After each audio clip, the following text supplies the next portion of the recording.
Pas là. Ça fait longtemps que je suis là. Amen. Amen. J'ai deux messages à partager avec vous aujourd'hui. Alors, je vais essayer de raccourcir cela. Pendant 1 heure du temps, le premier message peut prendre au moins de 30 minutes et puis je vais entrer dans le deuxième message. Amen. Amen. Le premier message, comment gérer la crise. Nous allons partager avec vous comment gérer la crise. J'ai constaté que s'il y a quelque chose qu'on traverse en commun, s'il y a quelque chose qu'on a tous en commun, c'est la crise. Et pendant plus d'1 année, le monde entier a souffert de ce qu'on appelle, de ce qu'ils ont appelé la crise sanitaire. Et il n'y a pas seulement la crise sanitaire. Il y a des différentes crises. Il y a des uns qui traversent une crise d'angoisse. Et il y a d'autres qui traversent des moments extrêmement compliqué, difficile à expliquer. Il faut seulement être à la place de la personne pour comprendre ce que la personne traverse. Vous savez, il y a des fois on est trop judgmental. On aime trop juger les autres. Mais il suffit d'être dans la tête de l'autre pour mieux comprendre ce que la personne traverse. Amen. Alors, la crise vient chez les pauvres et la crise vient également chez les riches. La crise peut frapper les hommes, tout comme la crise frappe les femmes. Les temps difficiles, personne n'est à l'abri des temps difficiles. Personne. Alors, puisque les temps difficiles viendront, puisqu'il y aura une période de la crise, nous devons maintenant savoir comment gérer cette crise. Comment gérer, comment nous devons nous tenir pendant les moments difficiles. Quelle est l'attitude que nous devons adopter? Quel est le langage que nous pouvons utiliser et quel est ce langage que nous ne pouvons pas utiliser pendant la période de la crise, pendant les moments difficiles. Qui ont déjà traversé, parce que je risque de parler comme ça, qui ont déjà traversé certains moments difficiles dans leur vie? Bon, qui n'a jamais traversé le moment difficile dans sa vie? Il y a aussi, peut-être. Qui n'a jamais traversé des moments difficiles dans sa vie? J'aimerais voir, et puis comme ça tu vas partager avec nous comment tu fais pour ne pas traverser notre vie. Les moments difficiles, frères et sœurs, ça peut arriver à tout le monde. Et ça arrivera à tout le monde, les moments difficiles. C'est ce moment difficile-là que j'appelle la période de la crise. Certaines personnes, en traversant les moments difficiles, ils sont allés se jeter sur les rails des métros. Vous avez appris ça? Surtout ici en France. C'était tellement trop. Vous savez, j'ai passé beaucoup de temps en Afrique, je suis parti aux États-Unis. Les taximens qui m'a pris, il faisait aussi les Uber à Washington DC. Alors il m'a mené, mon hôtel c'était un peu loin de l'aéroport. Je lui pose la question, j'ai remarqué que c'était un Africain. Je lui pose la question, comment vous avez traversé la période de la crise ici aux États-Unis, principalement ici à Washington, comment vous avez traversé? Surtout pendant les moments de confinement. Il me dit, oh man, c'était vraiment compliqué. C'était difficile. Moi, il restait -1. J'allais mettre fin à ma vie. Je dis, bon. Il dit, bon, je suis un ingénieur. On nous a dit de rester à la maison. Et dans l'entretemps, ma femme m'avait déjà quitté 6 mois avant. Ma femme m'avait quitté avec 2 enfants. Et la voiture aussi, je l'avais achetée l'année passée. Donc, elle est toute neuve. Et je devais rester à la maison, payer l'assurance, payer toujours la voiture aussi. Alors finalement, j'avais décidé de pouvoir faire le Uber. Je m'étais dit, je préfère mourir même en accident que de rester seulement entre les 4 murs comme ça dans la maison. Je préfère aller faire même l'accident comme ça. Je commence à conduire. Un ingénieur. Donc, il y a certaines personnes, quand la crise, le moment difficile, le moment de la souffrance leur arrive, ils sont prêts à tout. Il y a d'autres personnes, ils sont prêts à mettre fin à leur vie. Et il y a aussi d'autres, ils se renferment en eux-mêmes. Ils sont comme des escargots. Ils sont comme des tortues. Ouais. Moins de problèmes, ils rentrent dans leur carapace. Et dès qu'ils s'enferment dans leur carapace là, c'est très difficile de les faire sortir de ces carapaces là. Amen. Amen.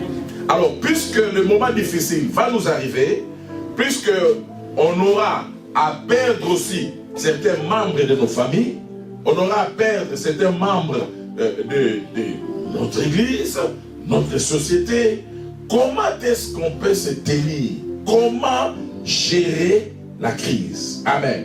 Alors je prends un verset intéressant, 1 Samuel, chapitre 30. Ouvrons nos Bibles dans le livre de 1 Samuel, chapitre 30. Et j'aimerais qu'on fasse la lecture tous ensemble, ça sera un peu long. Mais bon, c'est pas grave, ça va permettre à certaines personnes qui n'ont pas eu la chance de pouvoir faire la lecture de la Bible toute la semaine. Mais moi aujourd'hui, vous pouvez récupérer le temps que vous n'avez pas lu la Bible. Amen. Est-ce que vous savez qu'il y a certains chrétiens qui ne lisent la Bible qu'à l'église? Oui, beaucoup de chrétiens de nos jours, ils ne lisent la Bible qu'à l'église. Dès qu'ils rentrent à la maison, ils jettent la Bible sous le lit, je ne sais pas moi où. Et puis, il va chercher ça seulement le dimanche vers 9h, 10h. Alors, il commence à y pousseter parce qu'il y a eu beaucoup de poussière. C'est pas bon, hein? C'est pas bien ça. Amen. Amen. Donc, 1 Samuel chapitre 30. Je vais faire la lecture rapidement et puis il y aura certains versets qu'on va lire ensemble. Lorsque David arriva de Tchiklad le 3e jour, dans une ville appelée Tchiklad, avec ses gens, David avait au moins 600 personnes. Ici, David se promenait avec 600 personnes, des grands guerriers. Ils étaient ailleurs, ils sont arrivés le 3e jour à Tchiklad. Alors qu'est-ce qu'ils vont constater? Les Amalécites avaient fait une invasion dans le Midi et à Tchiklad.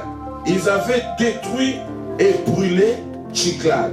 Après avoir fait prisonnier les femmes et tous ceux qui s'y trouvaient, petits et grands, ils n'avaient tué personne. Mais ils avaient tout démené et s'étaient mis en route. David et ses gens arrivèrent à la ville et voici elle était brûlée. Leurs femmes, leurs fils et leurs filles étaient emmenés captifs. Alors, verset 4, faisons maintenant la lecture ensemble, verset 4. Alors David et le peuple qui était avec lui élevèrent la voix et pleurèrent. Ils pleurèrent jusqu'à ce qu'ils n'eussent plus la force de pleurer. Les deux femmes de David avaient été emmenées, Achinoa de Gisraël et Abigail de Carmel, femme de Nabal. Frères et sœurs, vous avez vu ça? Des fois, on pense que lorsqu'on traverse des moments difficiles, les problèmes que tu as dépassent tous les problèmes que les autres personnes peuvent avoir. Jusqu'à ce que la personne en face de toi, ton voisin, va partager avec toi ce que lui également traverse. Tu vas te dire, en tout cas, je préfère encore ce que moi je traverse que ce que lui traverse. Amen. Ici, David et ses gens, des grands guerriers. La Bible, quelque part dans le livre des rois, il les appelle les hommes forts de David. Des hommes forts de David. C'était des gens, lorsqu'ils se décident d'aller prendre une ville, ils prenaient la ville. Ils étaient tellement forts, ils ne reculaient pas devant leurs adversaires. Mais voilà qu'un jour, ils étaient en voyage, ils retournent là où ils habitaient à Tchiklad. Ils trouvent que toutes leurs maisons avaient été brûlées, incendiées. Non pas seulement que les maisons et leurs biens ont été incendiés, les envahisseurs, ils ont pris tout ce qu'ils avaient comme richesse et biens. Non pas seulement qu'ils ont pris les richesses et les biens, ils ont également pris en captivité leurs enfants, leurs fils et leurs femmes. Vous savez, dans la vie de certaines personnes, tu peux toucher à la voiture. Tu peux toucher à la maison. Tu peux toucher à ses biens. Tu peux même toucher à ses enfants. Mais si tu touches à sa femme, là, il brise toutes les barrières. Il y a des hommes comme ça, n'est-ce pas? Vous les avez déjà vus? Il y a aussi d'autres personnes, je crois que là c'est tous les parents. Tu peux toucher à tout, sauf à ses enfants. Il sait comment il a souffert pour avoir ces enfants-là. Et il sait aussi la vie de certains de ses enfants. D'autres, il a failli même les perdre. Alors, il manifeste un amour inconditionnel vis-à-vis de ses enfants. Donc, faites attention quand tu touches tes enfants. Parce que la personne peut tout faire parce que toute sa vie, c'est ses enfants. Amen. Maintenant, David arrive à Tchiklag. Il trouve que ses enfants, ses biens, ses richesses, sa maison, ses avoirs, y compris ses deux femmes, Achinoam de Gisraël et Abigaël, ont été amenés captifs. Quand ils ont constaté les dégâts que les Amalécites avaient faits, ils se sont mis à pleurer. As-tu déjà traversé un moment difficile ou une période de souffrance? Tu pleures au point que tu n'as plus la force de pleurer. C'est-à-dire que l'amertume est tellement forte, l'angoisse est tellement forte. Tu pleures, à un moment donné, la voix ne sort plus. Tu perds la voix, tellement que tu as beaucoup pleuré. La voix ne sort plus. Tu commences seulement à gémir. Et à un moment donné, les larmes aussi. Tu fais tellement couler les larmes, au point que toutes les larmes, la source des larmes, là, je ne sais pas ça vient de quelle glande, et tu n'as plus de larmes. C'est ce qui est arrivé à David et ses 600 personnes. Ils élevèrent la voix. Parce qu'il y a d'autres personnes, en venant en Occident, j'ai trouvé plusieurs cultures. Il y a certaines personnes, ils ne pleurent pas. Ce n'est pas bien. Amen. Donc, dans la gestion des temps difficiles, dans la gestion de la période de la crise, je vous donne le premier élément, il faut pleurer. Oh non, moi je suis débattu, moi je ne pleure pas. Moi je ne pleure pas. Mais il pleure à l'intérieur. Qui es-tu pour ne pas pleurer? Parce que les grands, comme David a pleuré, les grands ont pleuré dans la Bible. Les rois ont pleuré. Des grands prophètes ont pleuré. J'irai même plus loin pour vous dire, même Jésus, le Fils de Dieu, qui était 100% homme, 100% Dieu, il a eu à pleurer. Alors si Jésus, le Fils de Dieu, a pleuré, pourquoi moi je ne pleurerai pas? Il faut pleurer. Lorsque tu reçois un choc, ne te retiens pas. Pleure. Quand tu perds un membre de famille important, un ami intime, tu perds ton mari. Je parle de la mort. Nous sommes appelés un jour, nous tous, à mourir. Ta femme meurt, ton mari meurt, et les enfants meurent. Ne montre pas aux gens que tu es un homme fort, que tu es une femme forte. Moi, même quand j'avais perdu ma mère, je n'ai pas pleuré. Je restais là comme ça, tout le monde venait, je parlais. Non, non, non, non, non. Are you a human being or you are a monstre? Parce que c'est des monstres qui ne pleurent pas. Pleure. Amen. Vous savez, malgré l'onction, la parole, tout ce que nous pouvons avoir, nous resterons des êtres humains. C'est après la mort et la résurrection qu'on ne sera plus des êtres humains. Mais sur la terre, là, tant que nous aurons le corps, le sang, le muscle, l'eau, nous sommes des êtres humains. Et c'est ce que j'ai dit à tout le monde. N'ayez pas souvent l'habitude de garder. Je vous ai donné une fois ici l'exemple d'un couple dont l'homme avait surpris la femme. Il a fait semblant de pardonner la femme. Mais à chaque fois qu'il est à la table pour manger, il vient toujours avec l'évidence de ce que l'homme l'avait laissé. L'avait laissé, c'était une cravate, une chape. Quand on le sert à manger, il part, il sort, ça, il met à la table.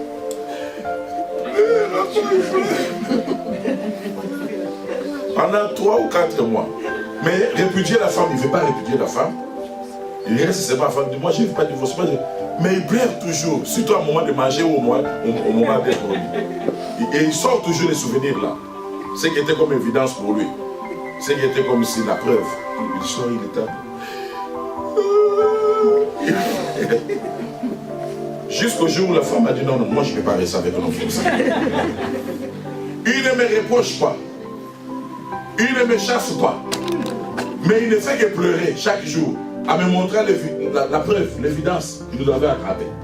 Non, un homme comme ça, il risque de me tuer un jour, je préfère partir. La femme est partie. Amen.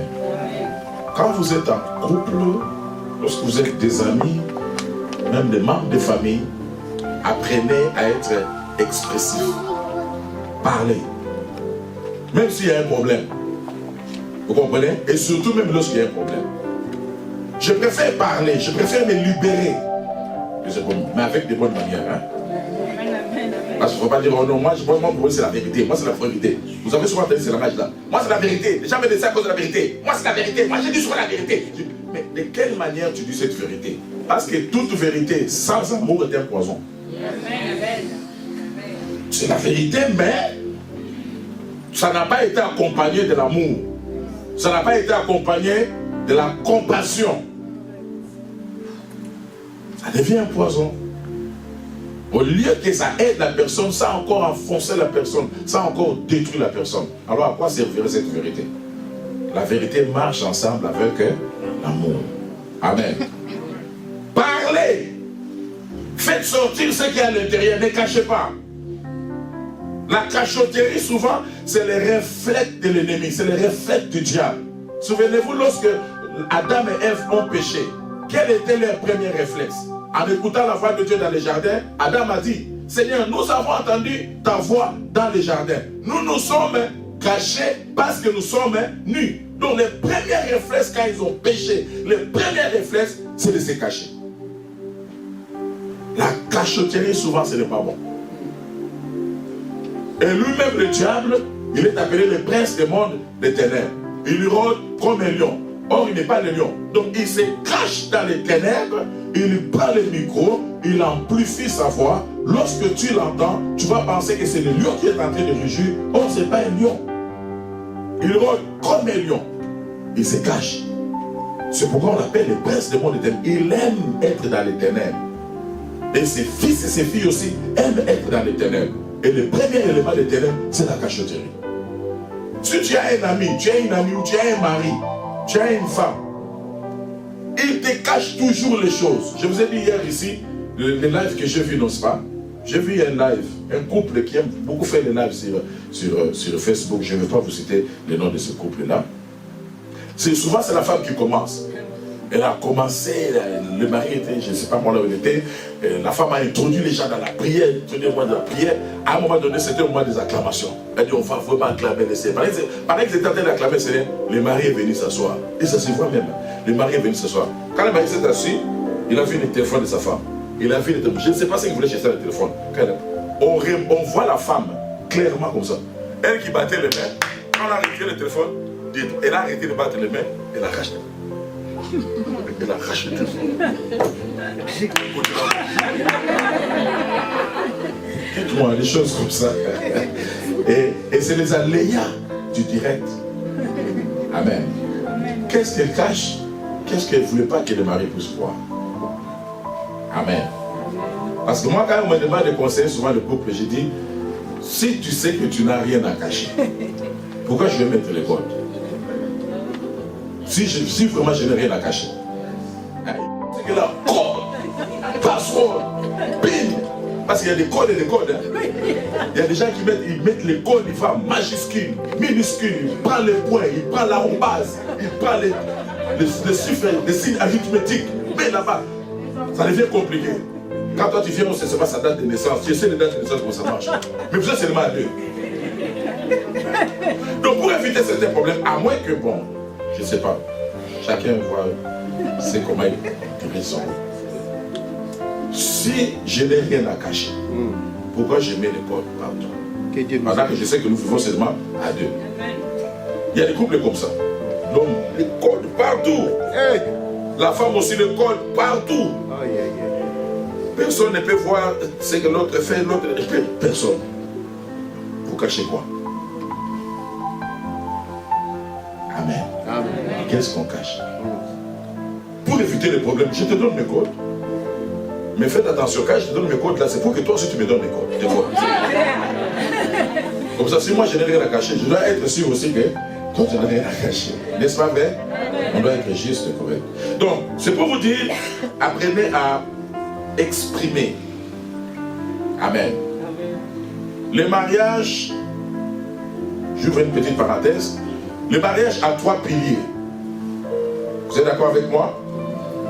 Le premier pilier du mariage, c'est les salons. Là où on reste, là où on accueille les gens. Le deuxième pilier, c'est la cuisine, la nourriture, ce qu'on mange, comment on me sert. Et le troisième pilier, c'est les lits. Alors dans ces 3 piliers de mariage, nous devons apprendre, et l'homme et la femme, à être expressifs. Si ta femme est bien habillée, apprends à l'apprécier. Ah chérie, tu es très bien habillée, vraiment, très bien habillée. Toi, tu n'apprécies pas. Ni au salon, ni à la cuisine, ni à la salle de manger. Tu apprécies seulement au lit. C'est pas normal. Le mariage n'a pas un seul pilier. Le mariage a 3 piliers. Apprécie et parle. La nourriture, deuxième pilier qui est la cuisine, parler. Ah chérie, tu as très bien préparé. Vice versa, parce qu'il y a d'autres hommes aussi qui préparent très bien. D'ailleurs, le meilleur cuisinier du monde, il semblerait que c'est les hommes. Amen. Le meilleur pâtissier, le meilleur cuisinier. Les grands maîtres là, c'est souvent des hommes. Oh, vous n'êtes pas d'accord avec moi? Amen. C'est le pays de la gastronomie, non, la France. Ah oui.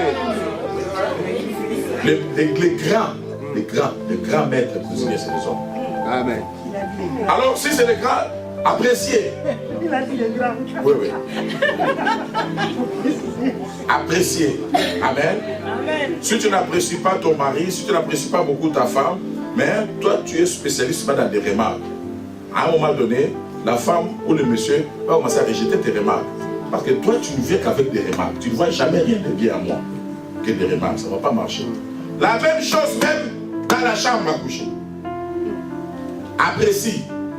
Et puis parle. Quand c'est bon, quand c'est bien, parle. Exprime.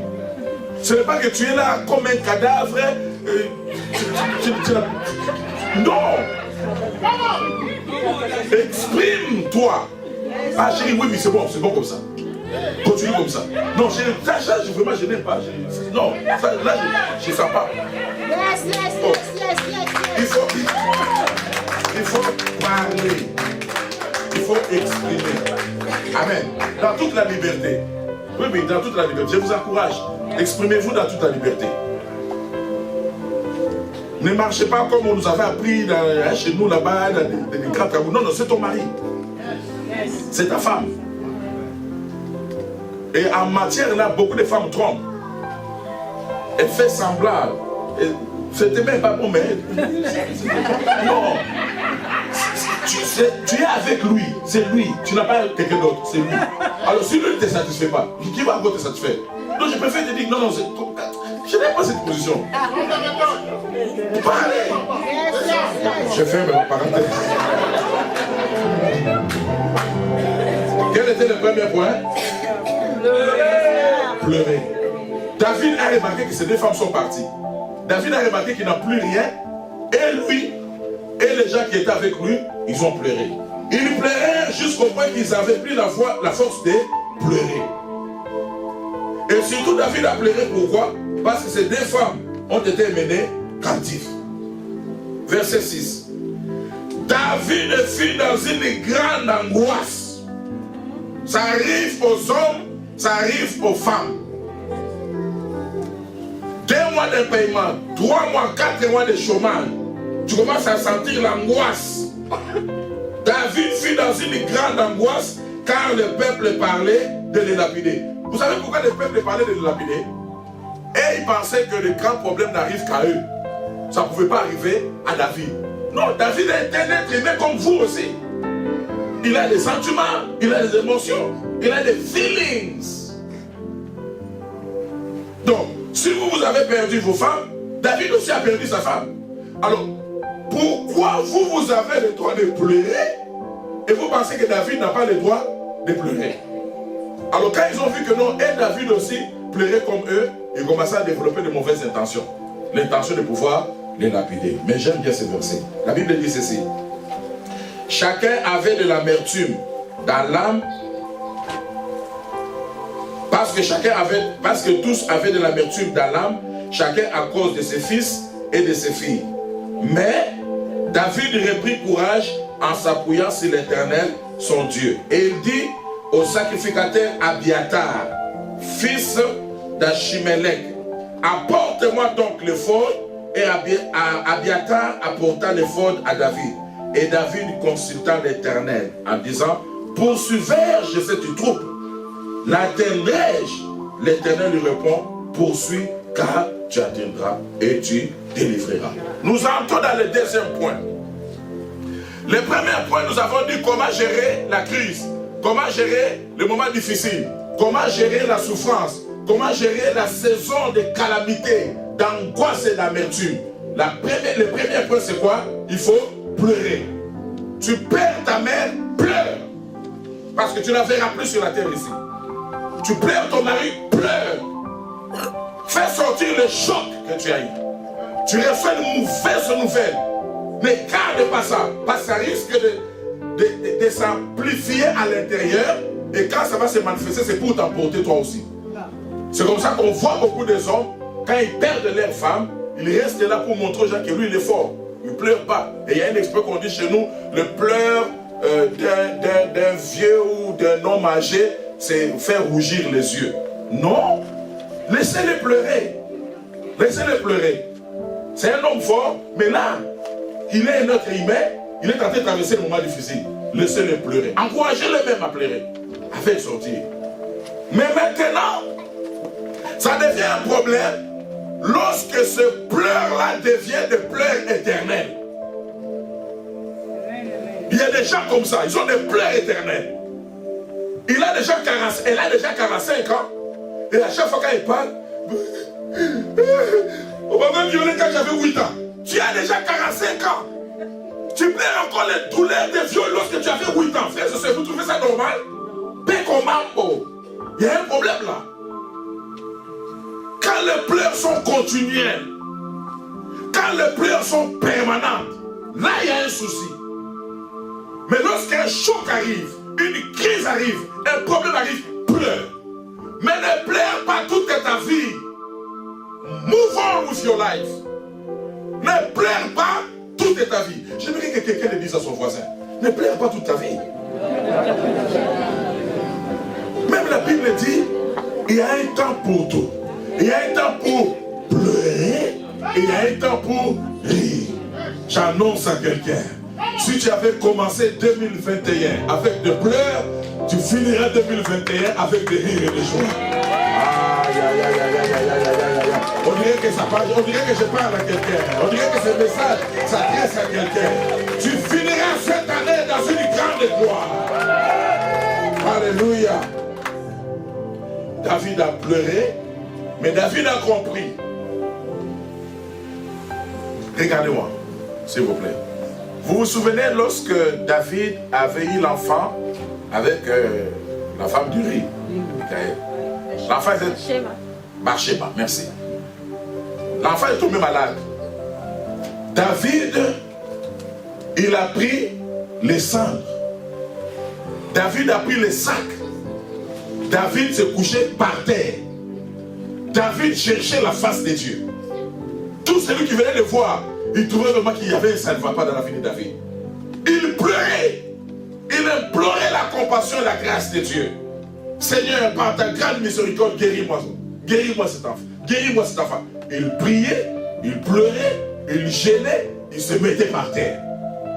Jusqu'à un jour, on est venu lui dire, ton fils là est mort. Il a continué à pleurer. Non, il s'est levé. Il est allé se laver. Il fait beaucoup de choses sans se laver. Il s'est lavé. Il a pris ses habits royaux. Il a porté ses habits. Et les gens étaient étonnés. Tout Israël était scandalisé. Il lui a dit, mais David, lorsque ton enfant était malade, on t'a vu, tu pleurais, tu gênais, tu priais, tu te mettais à terre. Qu'est-ce qui se passe maintenant qu'il est mort? C'est maintenant qu'il tout d'abord. David va donner la sagesse. Il dit, écoutez-moi très bien. Lorsque mon fils était malade, j'ai prié, j'ai pleuré, j'ai gêné parce que j'avais l'espoir que Dieu allait le guérir et qu'il allait vivre. Mais maintenant qu'il est mort, c'est fini. Il est parti par le chemin de tout le monde. Ce que je sais, ce n'est plus à mon fils de revenir vers moi, même si je continue à pleurer, même si je continue à prier, même si je continue à gêner. Là, pour lui, c'est fini. Ce n'est pas à lui de venir vers moi, mais c'est à moi d'aller un jour vers lui. Quelle sagesse! Dis encore à ton voisin, chaque chose a son temps. Ton voisin là est suspect. Va vers un autre voisin. Va vers un autre voisin.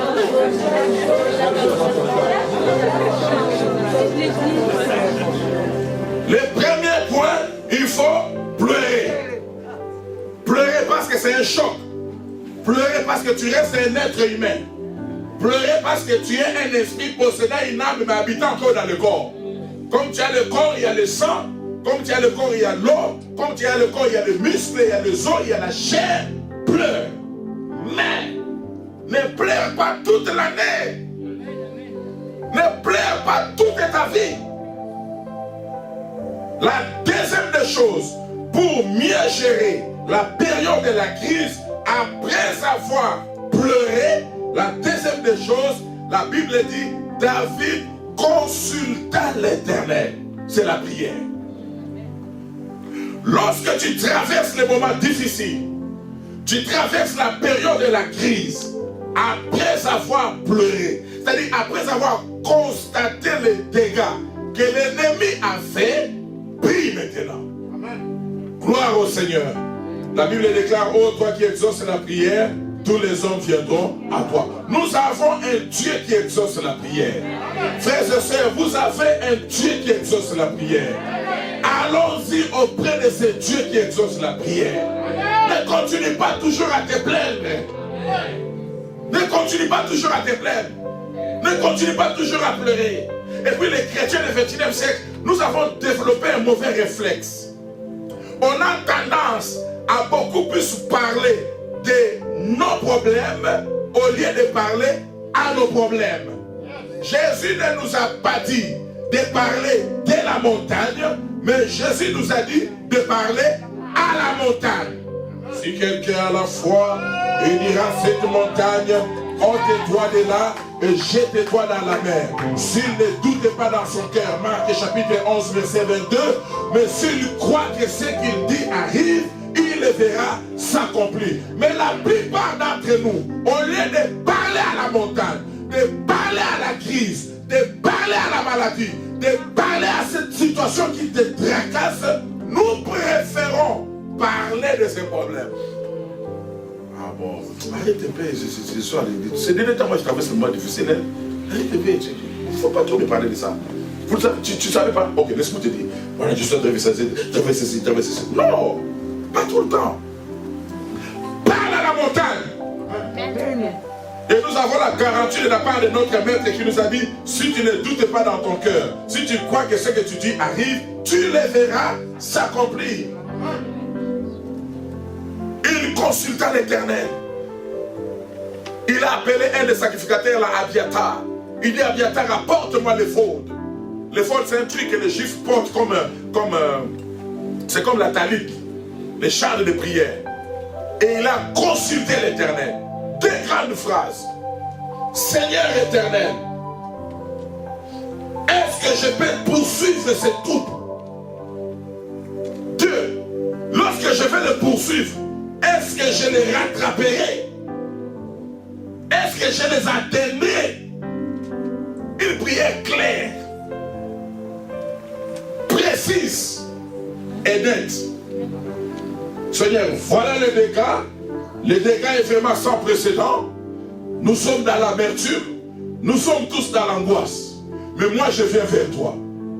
Car tu es un secours qui ne manque jamais dans les temps de détresse. Oh my God, my God. Excellent enfant de Dieu, l'Éternel, votre Dieu, est un secours qui ne manque jamais dans les temps de la détresse. Dieu est un secours.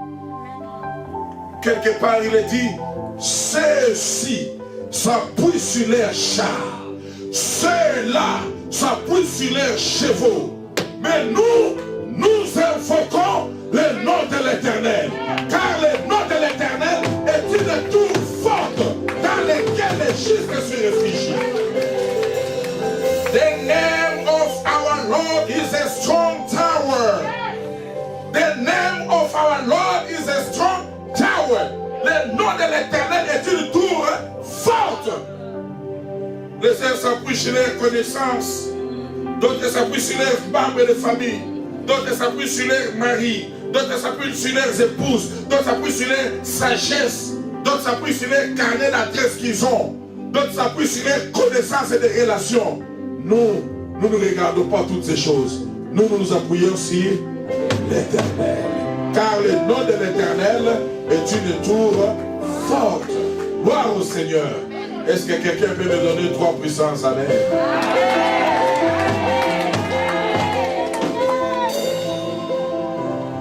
Il consulta l'Éternel. Est-ce que dans ta situation, tu as déjà pris le temps de consulter l'Éternel? As-tu déjà eu le temps de prier? As-tu déjà eu le temps de recommander ton sort, tes problèmes, tes difficultés, cette crise entre les mains de Dieu? Même Jésus à la croix, dépassé par les événements, il a recommandé sa vie. Il a recommandé tout son être entre les mains de Dieu en disant, Père, entre tes mains, je remets mon esprit. Il faut apprendre à recommander son sort entre les mains de Dieu.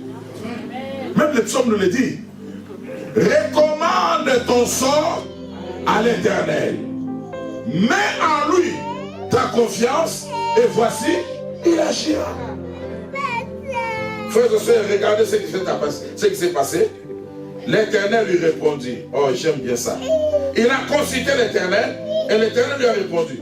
Poursuis, car tu atteindras et tu délivreras. Maintenant, dans sa marche, quand ils étaient en train de partir, il s'est avéré que de l'autre côté, parce que vous savez que la Bible déclare tout concourt au bien de ceux qui aiment Dieu. Les Amalécites qui venaient de commettre l'évasion, ils sont partis. Un des chefs, il a vu son serviteur malade. Il a abandonné, c'était un Égyptien. Il a abandonné là. Donc, il y a des gens comme ça. Ils aiment utiliser ses mains des autres. Ils aiment utiliser les autres. Quand il a senti que non, cet homme-là ne va plus rien servir, il abandonne là. Et peut-être cet homme-là aussi, l'Égyptien là, il était tenté de pleurer. Ah, on m'a abandonné parce que je suis malade. On m'a abandonné parce que tel m'a quitté. On m'a abandonné parce que je n'ai plus de travail. On m'a abandonné. Il ne sait pas. Tout ça, c'est dans le plan de Dieu. Pendant que David était en train de prier, pendant qu'il était en train de consulter l'Éternel, Dieu fait tomber quelqu'un malade là-bas. Un Égyptien. Finalement, quand il tombe malade, il n'a pas mangé, il n'a pas bu pendant 3 jours parce que son chef l'avait abandonné. Et c'est cet homme-là que David va rencontrer. Dans la vie, mon ami, ne néglige pas. Même quelqu'un a dit, on a toujours besoin, même d'un plus petit que soi. Et peut-être encore, on a quoi? On a toujours besoin, même d'un plus petit. Donc quand tu te dis, je me suffis à moi-même, je n'ai besoin de personne dans ma vie. De toute façon, moi j'ai étudié, j'ai des diplômes. Je n'ai besoin de personne, moi. J'ai ma maison, j'ai ma voiture, j'ai besoin de personne. Hein? Tu n'as besoin de personne? Non. Les sages qui ont vécu avant toi, ils ont dit, faites attention. On a toujours besoin, même d'un plus petit que ça. Je vous ai parlé de Samson. L'homme fort. L'homme fort de son époque. L'homme fort de son temps. À un moment donné, il avait besoin d'un plus petit que lui. C'est pourquoi ne négligez jamais personne. Ne négligez jamais personne. Parce qu'on ne sait jamais. David arrive là, il ne le néglige pas. La première des choses, il ne le juge pas. Il ne lui pose pas beaucoup de questions. La première des choses, donnez-lui à boire, donnez-lui à manger. La personne, David a fait 3 jours sans manger, sans boire. On ne lui a pas donné le médicament. Mais comme il a mangé, il a bien pu. Amen. Alors lorsqu'on a vu que l'homme s'est bien remis, maintenant David le fait asseoir. Il dit, qui es-tu? Il dit, moi je suis un Égyptien. On était venu, on était à midi. On a connu une très grande évasion à midi, mais nous sommes descendus également à Tchiklad. Et à Tchiklad, là-bas, on a tout détruit. On a brûlé même des maisons. Ils sont partis. Comme moi, j'étais trop malade, mon patron, mon chef, il m'a abandonné. Il m'a laissé ici. Il dit, ah, ok, d'accord. Bon, donc toi, tu connais ces cas-là. Est-ce que tu peux nous montrer par où on peut entrer pour les rattraper? Il dit, oui, je peux vous montrer, mais j'irai quand même, que vous n'allez pas, me livrer entre les mains de mon patron, parce que mon patron va me tuer après. Ne me livrez pas entre les mains de mon patron, parce que je vous donne un grand secret. De 2, que vous allez me laisser vivre. Donc, non pas seulement vous n'allez pas me tuer, mais vous ne me livrerez pas entre les mains de mon patron. Donc, je serai toujours avec vous. Il a dit, ça, il n'y a pas de problème. Et cet homme-là, c'est lui qui les a guidés. Parce que par David et ses 600 troupes, d'abord, en partant, 200 personnes étaient déjà fatiguées. Non, 400. 400 étaient déjà fatigués avant de traverser une rivière. Ils étaient déjà fatigués. Ils sont restés là. Arrivant quelque part, 100 autres, ils étaient encore fatigués. Ils sont restés. Donc, ça allait prendre beaucoup de jours, beaucoup de temps, pour pouvoir rattraper ces troupes-là. Et dans l'entretemps, on pouvait déjà violer leurs filles et leurs femmes. Mais cet homme ici, cet Égyptien, les a aidés pour que le parcours qui pouvait les prendre des semaines pour pouvoir arriver là, lui, il les a aidés en leur montrant des raccourcis pour arriver là dans quelques heures. Alléluia. On a toujours besoin, même des plus petits qu'ils soient. Et quand il est arrivé là, je suis au verset 17. David les bâtit, il a trouvé les Amalécites. David les bâtit depuis l'aube du jour jusqu'au soir du lendemain. Et aucun d'eux, lisez avec moi, 1 Samuel chapitre 30, verset 17. Ready, go. David les bâtit depuis l'aube du jour jusqu'au soir du lendemain. Et aucun d'eux n'échappa, excepté 400 jeunes hommes qui montèrent sur des chameaux et s'enfuirent. Verset 18. David sauva tout ce que les Amalécites avaient pris.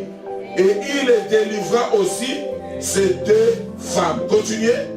Il ne leur manqua personne, ni petit, ni grand, ni fils, ni fille, ni aucune chose du butin, ni rien de ce qu'on leur avait. Vous voyez la précision là? Est-ce que vous voyez cette précision dans la Bible? On a déjà dit tout, il a tout récupéré, mais il faut quand même ni fille, ni femme, ni bien, ni bétail, tout. Et on dit quoi? David ramena tout. Et David prit tout le menu et le gros bétail et ceux qui conduisaient ces troupes et marchaient à sa tête disaient, c'est ici le butin de David. Troisième et le dernier élément, il faut agir. Comment gérer sa crise? Comment gérer les moments difficiles? Le premier point, c'est quoi? Pleurer. Quand il y a les chocs, quand il y a les dégâts, tu constates, ça va ébranler ton homme intérieur. Et quand ça ébranle comme ça, ces chocs-là, laisse ça, évacue ça. Par des pleurs, par des cris, évacue ça. Ça doit partir. Ça doit partir. Si c'est par les larmes, il y a d'autres personnes, quand on leur donne une mauvaise nouvelle comme ça, diarrhée. Vous n'avez jamais entendu ça? Comment vous faites comme si ce sont des choses que moi-même seulement j'ai vues? Il y a certaines nouvelles comme ça. Papa, je vous dis la vérité. Ami, si tu es d'accord avec moi. Il y a certaines nouvelles, on vous donne une nouvelle comme ça, tu n'avais pas la diarrhée. Directement, tu as la diarrhée. Il y a d'autres nouvelles comme ça, directement, tu as la fièvre. Tu commences à trembloter. Il y a d'autres nouvelles comme ça, tu tombes malade directement. Évacuer. Si c'est par des cris, si c'est par des larmes, si c'est aux toilettes, si c'est par... Tu vas vomir. Évacue. Et qu'on ne t'empêche pas. Deuxième point, il faut maintenant prier. Consulter l'Éternel. En un mot, prier. Recommander cela entre les mains de l'Éternel. Quand tu recommandes cela entre les mains de l'Éternel, Dieu va te donner l'assurance. Et celui qui a l'habitude de recommander ses crises, de recommander ses moments difficiles, de recommander ses souffrances, ses problèmes entre les mains de Dieu, Dieu lui donne de l'assurance de la restauration. Amen, amen. Dieu va te donner l'assurance que tu vas récupérer. Voici ce que nous disons. Prier sans agir, c'est se moquer de Dieu. Et agir sans prier, c'est l'arrogance. J'aime ça. Prier sans agir, c'est se moquer de Dieu. Et c'est ce que la majorité d'entre nous faisons. Trop de prières. Trop de prières. L'homme noir prie beaucoup. En Afrique, on prie trop. Là, je suis en train d'imiter un Ivoirien là qui disait, en Afrique, on demande trop. Moi, je dis, en Afrique, on prie trop. Les chrétiens prient beaucoup. On prie beaucoup. La raison pour laquelle on ne voit pas beaucoup de résultats, parce qu'on se limite seulement à la prière. On n'agit pas. Après avoir prié, qui est le deuxième point, dans la gestion des crises, le troisième point, c'est quoi? Il faut agir. Pourquoi? Parce que prier sans agir, c'est se moquer de Dieu. Frères et sœurs, nous disons, oh Dieu du ciel, donne-moi des habits. Regarde même les oiseaux du ciel. On dit quoi, les oiseaux du ciel? Ils ne moissonnent, ni ne travaillent. Mais les oiseaux du mal, tu les nourris. Les nourris. Dieu, il les nourrit. Il nourrit vraiment les oiseaux du ciel. Les oiseaux du ciel, s'ils restent dans son nid, ils restent dans la lame du matin jusqu'au soir. Dieu vient les nourrir là. Comment? L'oiseau du ciel doit quitter son nid. Il doit aller vers les feuilles, vers les fleurs, chercher des grains dans les champs. Dieu les nourrit, mais lui aussi là sa part. Sa part, c'est de quitter le nid pour aller chercher. Comme Dieu avait déjà prévu, quand lui va quitter le nid, il va trouver ce que Dieu avait prévu. Mais rester seulement dans son nid comme ça pour que Dieu vienne le nourrir, Dieu ne le fera pas. Dieu n'encourage pas les paresseux. Que celui qui ne travaille pas, qui ne mange pas. Ça c'est la Bible, ça c'est Dieu. Ça c'est la parole de Dieu. Donc, prier sans agir, c'est se moquer de Dieu. Beaucoup de chrétiens se moquent de Dieu. Exercice simple. Demain nous avons l'examen. Vous êtes d'accord avec moi? Aujourd'hui, moi je suis en train de prier et de parler à l'âme. Seigneur, tu es un appui qui ne manque jamais dans l'état de détresse. De l'autre côté là-bas, l'évangéliste, lui il est en train d'étudier, de revoir les cours. Moi je suis ce Karabachakatara, Homo sapiens, Homo sapiens. Oh, Samajoulou, Samajoulou, Samajoulou, Samajoulou. Mais lui il est en train d'étudier. Lorsqu'on sera devant l'examen, vous pensez qui va réussir? Hein? Moi, n'est-ce pas? Non, parce que moi j'ai prié. Non, moi j'ai Dieu. J'ai prié à l'âme. J'ai invoqué l'Éternel. Tu vas échouer avec succès. Amen. Mais celui qui est allé étudier, il a même rusé. Vous voyez, c'est comme ça que quand je suis parti en Afrique, au Gabon, à Kinshasa, République démocratique du Congo, la majorité des journalistes qui me posaient beaucoup de questions, ils ne comprenaient pas qu'est-ce qui se passe, qu'est-ce qu'on doit faire ici. On prie beaucoup. Moi, j'ai dit, écoutez, le développement d'une nation, ce n'est pas question de la prière. Ce n'est pas question de la prière. Je les ai dit, regardez en Asie, Singapour, Corée du Nord, Corée du Sud, Malaisie. Ce n'est pas des nations chrétiennes, ce n'est pas des pays chrétiens. Ils ne connaissent pas Dieu. La majorité d'entre eux, ils prient Bouddha. D'autres, c'est les hindous. D'autres, ils prient, ils sont shintoïstes. Mais regardez comment ils sont développés. Ils ont des highways. Ils ont des gratte-ciels. Ils ont développé l'agriculture. Mais nous, là-bas, Seigneur agit. Seigneur agit. Seigneur manifeste-toi. Seigneur, c'est moule. On prie trop. Même en France, on prie aussi beaucoup. Des fois, on prie même pour les parkings. Seigneur, comme je suis allé à Paris, là, vraiment, pardon, Seigneur, vraiment, prévois un parking pour moi. Tout ça parce qu'il ne fait pas aller payer les 5 € dans les parkings souterrains et les blancs avec la paix. On prie pour tout. Vous m'avez bien compris, j'espère. Je ne suis pas contre la prière. Moi-même, je suis un homme de prière. Mais je dis, prier seulement, sans agir, c'est se moquer de Dieu. Et agir sans prier, c'est de l'arrogance.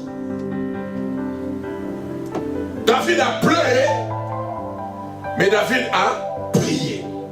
Il ne s'est pas arrêté là. David s'est levé pour agir. David les a poursuivis. Et la Bible dit, David les a atteints. Et David a délivré tout le monde. Et on commençait même à crier, voici le butin de David. Amen. Voilà, frères et sœurs, en quelques mots, la gérance de la crise. Lorsque tu prends le sens de la responsabilité, tu retrouveras ce que tu avais perdu. Lorsque tu prends le sens de la responsabilité, tu retrouveras ce que tu as perdu. Je reprends encore. Lorsque tu prends le sens de la responsabilité, tu retrouveras ce que tu avais perdu. Est-ce que tu crois que tu peux les retrouver? Moi, je te dis oui. Il s'appelle le réparateur de brèches. Quelqu'un a dit, je crois en physique ou en chimie, l'homme ne peut rien créer, l'homme ne peut rien détruire. Tout ce qu'on crée là, c'est sur base de matière première. Et tout ce qu'on détruit, on les transforme seulement encore à une autre matière. Tout se perd.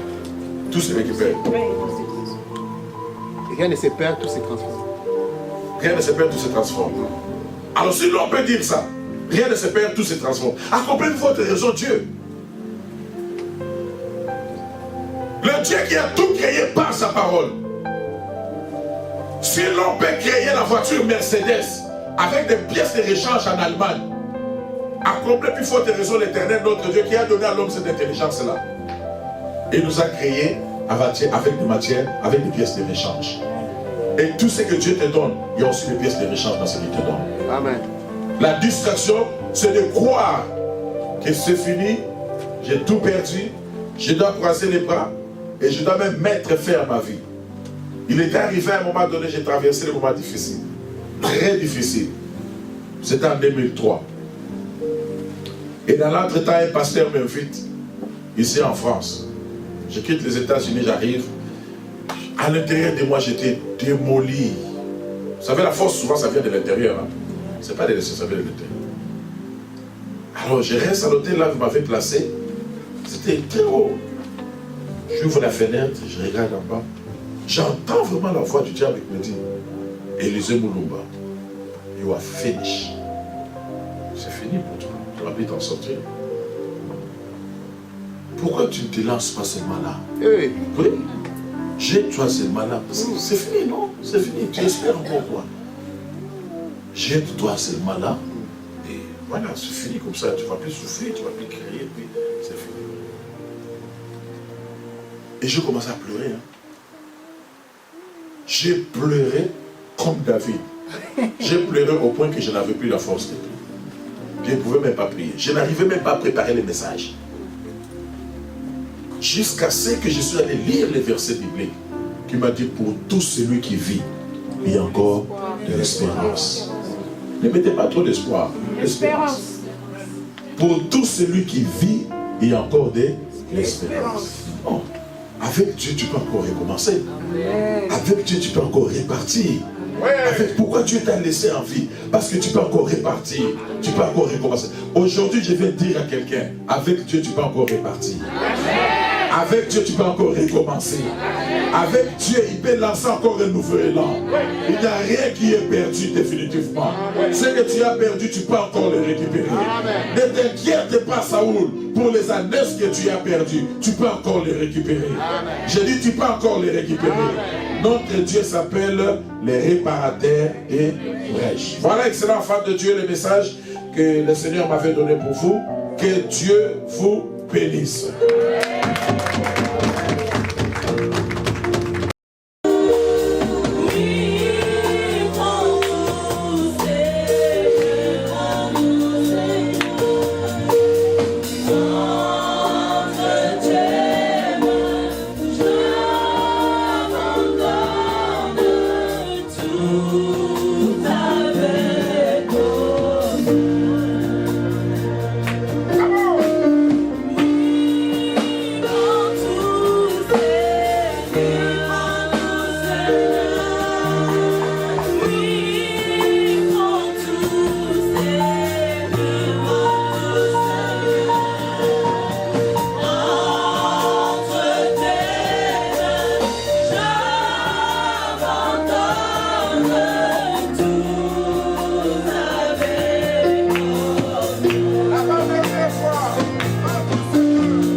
Déposons nos soucis.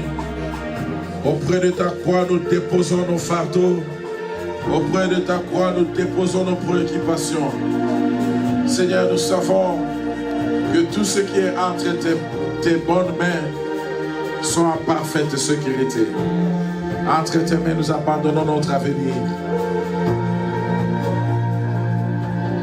Nous pouvons dire, Seigneur, avec toi, nous avons un avenir glorieux.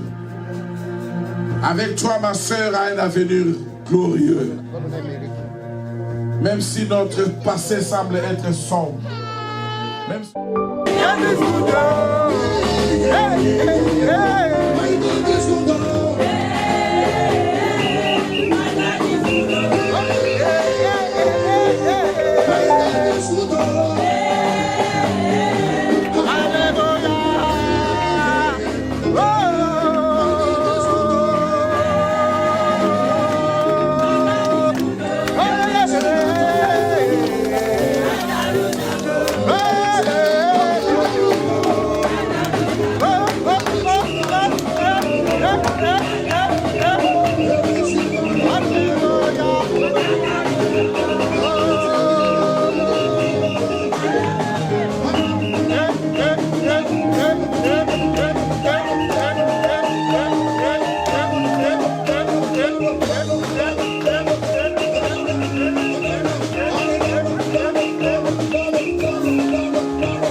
Je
me sens bien.